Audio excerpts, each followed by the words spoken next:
വിശുദ്ധ ലൂക്കോസിന്റെ സുവിശേഷം 1-ാമത്തെ രേഖപ്പെടുത്തിയിരിക്കുന്നു.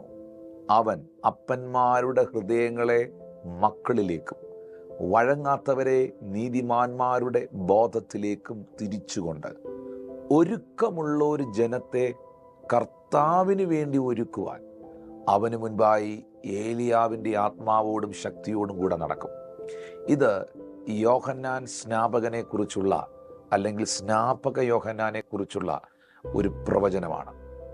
എന്താണ് ആ പ്രവചനം? അവൻ അപ്പന്മാരുടെ ഹൃദയത്തെ മക്കളിലേക്കും വഴങ്ങാത്തവരെ നീതിമാന്മാരുടെ ബോധത്തിലേക്കും തിരിച്ചുകൊണ്ട് ഒരുക്കമുള്ളൊരു ജനത്തെ കർത്താവിന് വേണ്ടി ഒരുക്കും.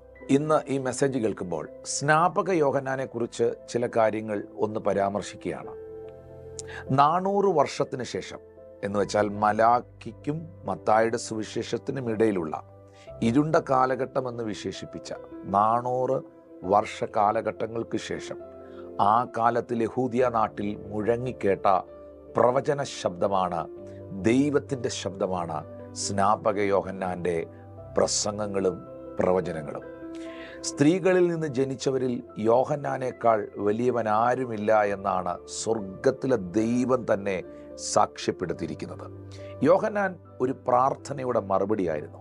സക്രിയാവിനും എലിസബത്തിനും ദീർഘവർഷങ്ങൾ മക്കളില്ലാതിരിക്കുമ്പോൾ സക്രിയാവ് ആലയത്തിൽ ധൂപം കാട്ടുന്ന സമയത്ത് ദൈവത്തിൻ്റെ ദൂതൻ പ്രത്യക്ഷനായി, സക്രിയാവേ, നിന്റെ പ്രാർത്ഥനയ്ക്ക് മറുപടിയായിരിക്കുന്നു, നിന്റെ ഭാര്യയായ എലിസബത്ത് ഒരു മകനെ പ്രസവിക്കും, അവന് യോഹന്നാൻ എന്ന പേർ വിളിക്കണം എന്ന് ദൂതൻ സക്രിയാവിനോട് അറിയിച്ചു.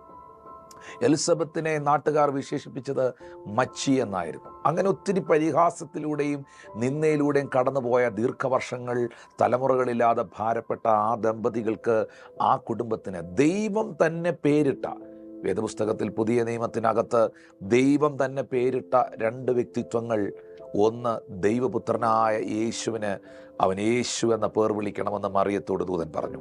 2 സക്രിയാവിനോട് എലിസബത്തിന് ജനിക്കുവാൻ പോകുന്ന നിന്റെ മകനായ ആ പുരുഷന് യോഹന്നാൻ എന്ന പേർ വിളിക്കണം എന്ന് ദൂതൻ പറഞ്ഞു. അപ്പോൾ ദൈവത്താൽ പേര് നിർദ്ദേശിക്കപ്പെട്ട വ്യക്തിത്വമാണ് യോഹന്നാൻ. സ്ത്രീകളിൽ നിന്ന് ജനിച്ചവരിൽ യോഹന്നാനേക്കാൾ വലിയവൻ ആരുമുണ്ടായിരുന്നില്ല. ന്യായപ്രമാണത്തിൻ്റെ ഏറ്റവും ഒടുവിലത്തെ അധ്യായമായിരുന്നു യോഹന്നാൻ. മരുഭൂമിയിൽ ഒരു കൊടുങ്കാറ്റ് പോലെ പ്രയോജനപ്പെട്ട ദൈവത്തിൻ്റെ മനുഷ്യനായിരുന്നു, ദൈവത്തിൻ്റെ ശബ്ദമായിരുന്നു സ്നാപക യോഹന്നാൻ. വലിയ മാറ്റങ്ങൾ സംഭവിക്കുവാൻ മാനസാന്തരം അനിവാര്യമെന്ന് പ്രസംഗിച്ച മനുഷ്യനായിരുന്നു സ്നാപക യോഹന്നാൻ. ഒരു സീസണൽ പ്രൊഫറ്റായിരുന്നു. വരാൻ പോകുന്ന ഒരു വലിയ സീസണെക്കുറിച്ച്, വലിയൊരു കാലഘട്ടത്തെക്കുറിച്ച് പ്രവചിച്ച പ്രവാചകനായിരുന്നു സ്നാപക യോഹന്നാൻ. എന്തുകൊണ്ടാണ് അവിടെ വേദപുസ്തകത്തിനകത്ത് ഏലിയാവിൻ്റെ ആത്മാവോട് കൂടെ വന്നവനെന്ന് രേഖപ്പെടുത്തിയിരിക്കുന്നത്? സ്നാപക യോഹന്നാൻ്റെ ജീവിതം പഠിക്കുമ്പോൾ ഏലിയാവ് എന്ന ദൈവപുരുഷനും സ്നാപക യോഹന്നാനുമായി ചില സാമ്യങ്ങളുണ്ട്. ഒന്ന്, വസ്ത്രധാരണത്തിൽ സ്നാപക യോഹന്നാനും ഏലിയാവും ഏകദേശം ഒരുപോലെയായിരുന്നു. 2 രാജാക്കന്മാരുടെ പുസ്തകം 1-ാം-8 ഏലിയാവിനെ കുറിച്ച് പറയുന്നു, അവൻ രോമവസ്ത്രം ധരിച്ച് അരയ്ക്ക് തോൽവാറ് കെട്ടിയ ആളായിരുന്നു. അവനോട് പറഞ്ഞു, അവൻ തിശ്ബിനായ ഏലിയാവ് തന്നെ. മത്തായിയുടെ സുവിശേഷം 3-ാം-4 വരുമ്പോൾ സ്നാപക യോഹന്നാനെ കുറിച്ചും ഇത് തന്നെ അവിടെ രേഖപ്പെടുത്തിയിരിക്കുന്നു. യോഹന്നാന് ഒട്ടകരോമം കൊണ്ടുള്ള ഉടുപ്പും അരയിൽ തോൽവാറും ഉണ്ടായിരുന്നു. അപ്പോൾ വസ്ത്രധാരണത്തിൽ സ്നാപക യോഹന്നാനും ഏലിയാവും ഏകദേശം ഒരുപോലെയായിരുന്നു. ഇവർ 2 പേരും പ്രവാചകന്മാരായിരുന്നു. മത്തായിയുടെ സുവിശേഷം 11-ാം-9 സ്നാപക യോഹന്നാൻ പ്രവാചകനായിരുന്നു എന്നെഴുതിയിട്ടുണ്ട്. അവിടെ എഴുതിയിരിക്കുന്നു, ഒരു പ്രവാചകനെ കാണുവാനോ, അതെ, പ്രവാചകനിലും മികച്ചവനെ കാണുവാൻ തന്നെ എന്ന് ഞാൻ നിങ്ങളോട് പറയുന്നു. അത് യോഹന്നാനെ കുറിച്ചാണ്.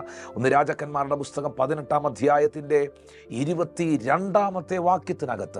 ഏലിയാവ് ഒരു പ്രൊഫറ്റായിരുന്നു എന്ന് രേഖപ്പെടുത്തിയിട്ടുണ്ട്.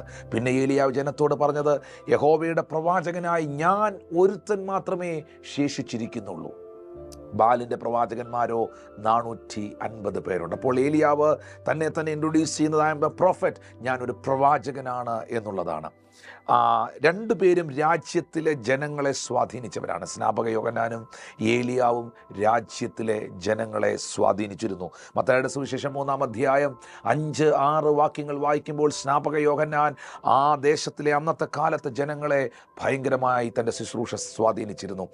തങ്ങളുടെ പാപങ്ങളെ ഏറ്റുപറഞ്ഞുകൊണ്ട് യോർദാൻ നദിയിൽ അനേക ജനങ്ങൾ വന്ന് യോഹന്നാൻ്റെ കൈക്കീഴിൽ സ്നാനമേറ്റതിൻ്റെ കാരണം അത്രയും ഇൻഫ്ലുവൻഷ്യലായിരുന്നു, അത്രയും അധികം ജനങ്ങൾ യോഹന്നാനെ അക്സെപ്റ്റ് ചെയ്തിരുന്നു. ഏലിയാവിനെ കുറിച്ച് 1 രാജാക്കന്മാരുടെ പുസ്തകം 18-ാം അധ്യായം 25 മുതൽ 41 വരെയുള്ള വാക്യങ്ങൾ വായിക്കുമ്പോൾ ആ കാലഘട്ടത്തിൽ ജീവിച്ചിരുന്നവർ ഏലിയാവിനെ വളരെയധികം സപ്പോർട്ട് ചെയ്തിരുന്നു. രണ്ടുപേരും രാജാക്കന്മാരെയും ഭരണകൂടങ്ങളെയും ഭയക്കാതെ, ഏലിയാവും സ്നാപക യോഹന്നാനും, ഇവർ രണ്ടുപേരും രാജാക്കന്മാരെയും ഭരണകൂടങ്ങളെയും ഭയക്കാതെ ദൈവത്തിൻ്റെ ആലോചന അറിയിച്ചവരായിരുന്നു.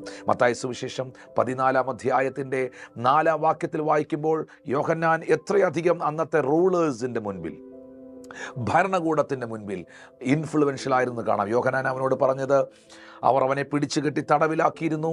5-ാം വാക്യത്തിൽ പറഞ്ഞ അവനെ കൊല്ലുവാൻ മനസ്സുണ്ടായിട്ട് പുരുഷാരം അവനെ പ്രവാചകനെന്ന് എണ്ണുകയാൽ വളരെ ഭയപ്പെട്ടു. 6-ാമത്തെ വാക്യത്തിൽ എഴുതിയിരിക്കുന്നു, എന്നാൽ ഹെരോദാവിൻ്റെ ജനന ദിവസമായപ്പോൾ ഹെരോദിയുടെ മകൾ സഭാമധ്യേ നൃത്തം ചെയ്ത് ഹെരോദാവിനെ പ്രസാദിപ്പിച്ചു. നോക്കിയേ, ഇവർ രണ്ടുപേരും, യോഹന്നാൻ സ്നാപകനും ആ ഭരണകൂടത്തിൻ്റെ മുൻപിൽ, രാജാവിൻ്റെ മുമ്പിൽ ഭയപ്പെടാതെ നിൽക്കുന്നത് കാണാം. ആഹാബിൻ്റെ കൊട്ടാരത്തിനകത്തു കയറി ചെന്ന ഏലിയ പറയുന്നു, ഞാൻ പറഞ്ഞിട്ടല്ലാതെ ഈ ആണ്ടുകളിൽ മഞ്ഞും മഴയും പെയ്യുകയില്ല. അപ്പോൾ കൊട്ടാരത്തിനകത്തും അരമനകൾക്കകത്തും കയറി ദൈവത്തിൻ്റെ ശബ്ദം അറിയിക്കുന്ന, ആലോചന അറിയിക്കുന്ന പ്രവാചകനായിരുന്നു സ്നാപക യോഹന്നാനും ഏലിയാവും. രണ്ടുപേരുടെയും ശത്രുക്കൾ ഇസബേലി ശക്തികളായിരുന്നു, സ്ത്രീ ശക്തികളായിരുന്നു. മത്തായിയുടെ സുവിശേഷം 14-ാം അധ്യായത്തിൻ്റെ 3 മുതലുള്ള വാക്യങ്ങൾ വായിക്കുമ്പോൾ യോഹന്നാൻ്റെ മരണത്തെക്കുറിച്ച് അവിടെ രേഖപ്പെടുത്തിയിട്ടുണ്ട്. ഹെരോദാവ് തൻ്റെ സഹോദരനായ ഫിലിപ്പോസിൻ്റെ ഭാര്യ ഹെരോദ്യ നിമിത്തം അവൾ നിനക്ക് ഭാര്യയായിരിക്കുന്നത് വിഹിതമല്ല എന്ന് പറഞ്ഞു. യോഹന്നാൻ അവനോട് പറഞ്ഞതുകൊണ്ട് തന്നെ അവനെ പിടിച്ചു കെട്ടി തടവിൽ ആക്കിയിരുന്നു. അപ്പോൾ ഹെരോദ്യ എന്ന ആ സ്ത്രീയോടുള്ള ബന്ധത്തിലാണ് യോഹന്നാൻ ശിരസ് ഛേദിക്കപ്പെട്ടത്. നമുക്കറിയാം, ഏലിയാവിന് ശത്രുവായിരുന്നത് ഇസബേൽ എന്ന ആ രാജ്യത്തിൻ്റെ ഭരണാധികാരിയുടെ ഭാര്യയായിരുന്നു. അപ്പോൾ ഏലിയാവിനെയും യോഹന്നാനെയും കമ്പയർ ചെയ്യുമ്പോൾ രണ്ടുപേരും ഏകദേശം ഒരേ നിലവാരത്തിൽ മിനിസ്ട്രി ചെയ്തത് നമുക്ക് കാണാൻ കഴിയുന്നുണ്ട്. അതുകൊണ്ടാണ് യോഹന്നാനെക്കുറിച്ച് ബൈബിൾ എഴുതിയിരിക്കുന്നത്, ഏലിയാവിൻ്റെ ആത്മാവോടുകൂടി വന്നവൻ, വസ്ത്രധാരണത്തിൽ പോലും അത് വെളിപ്പെട്ടു എന്നുള്ളതാണ്. അതുകൊണ്ടാണ് റോമർക്കെഴുതിയ ലേഖനം 11-ാം അധ്യായത്തിൻ്റെ 4-5 വാക്യങ്ങളിൽ ബാലിന് മുട്ടുകുത്താത്ത 7000 പേരെ ഞാൻ എനിക്കായി ശേഷിപ്പിച്ചിരിക്കുന്നു, അങ്ങനെ ഈ കാലത്തിലും കൃപയാലുള്ള തെരഞ്ഞെടുപ്പിന് പ്രകാരം ഒരു ശേഷിപ്പുണ്ട് എന്ന് പറഞ്ഞത്. കാരണം ഈ കാലത്തിലൊരു ശേഷിപ്പുണ്ട് എന്ന് പറയുമ്പോൾ ഏലിയാവിൻ്റെ കാലത്തിൽ 1 രാജാക്കന്മാരുടെ പുസ്തകം 19-ാം അധ്യായം 18-ാമത്തെ വാക്യത്തിൽ നമുക്ക് കാണാൻ കഴിയുന്നുണ്ട്, ബാലിന് മുട്ടുമടക്കാത്ത 7000 പേരെ ആ കാലത്ത് ദൈവം ശേഷിപ്പിച്ചു. പ്രിയപ്പെട്ടവരെ, ഈ മെസ്സേജ് കേൾക്കുമ്പോൾ പ്രവാചകനായ ഏലിയാവും പ്രവാചകനായിരുന്ന സ്നാപക യോഹന്നാനും, ഇവർ രണ്ടുപേരും ചെയ്തത് ഒരുക്കമുള്ളൊരു കൂട്ടത്തെ അവർ കർത്താവിനായി, യഹോവയ്ക്കായി, ദൈവത്തിനായി ഒരുക്കുകയായിരുന്നു. ഇവർ രണ്ടുപേരുടെയും ലക്ഷ്യം ജീവനുള്ള ദൈവം ആര് എന്ന് വെളിപ്പെടുത്തുകയായിരുന്നു. ഇന്ന് ഈ മെസ്സേജ് കേൾക്കുമ്പോൾ നിങ്ങൾ കർത്താവിൻ്റെ വരവിനായി ഒരുങ്ങിയിട്ടുണ്ടോ? കർത്താവിനായി ഒരുക്കപ്പെട്ടിട്ടുണ്ടോ? ഒരുക്കപ്പെട്ടിട്ടില്ല, അവൻ്റെ വരവിനായി ഒരുങ്ങിയിട്ടില്ല എങ്കിൽ ഇന്ന് നിങ്ങൾ കേൾക്കുന്ന ഈ സന്ദേശത്തിൻ്റെ മുൻപിൽ നിങ്ങളുടെ ജീവിതത്തെ യേശു കർത്താവിനായി സമർപ്പിക്കുക. കർത്താവിന് വേണ്ടി നിങ്ങളുടെ ജീവിതത്തെ ഏൽപ്പിച്ചു കൊടുക്കുക. ആമോസിൻ്റെ പ്രവചന പുസ്തകം 4-ാം അധ്യായം 12-ാം വാക്യത്തിൽ പറയുന്നുണ്ട്, അതുകൊണ്ട് ഇസ്രായേലേ, ഞാനിങ്ങനെ നിന്നോട് ചെയ്യും. ഇസ്രായേലെ, ഞാനിത് നിന്നോട് ചെയ്യുവാൻ പോകുന്നത് കൊണ്ട് നിന്റെ ദൈവത്തെ എതിരേൽപ്പാൻ ഒരുങ്ങിക്കൊള്ളുക. പ്രിയപ്പെട്ടവരെ, ഒരുക്കമുള്ളൊരു ജനത്തെ ചേർക്കുവാൻ യേശു കർത്താവ് വേഗത്തിൽ മടങ്ങി വരും.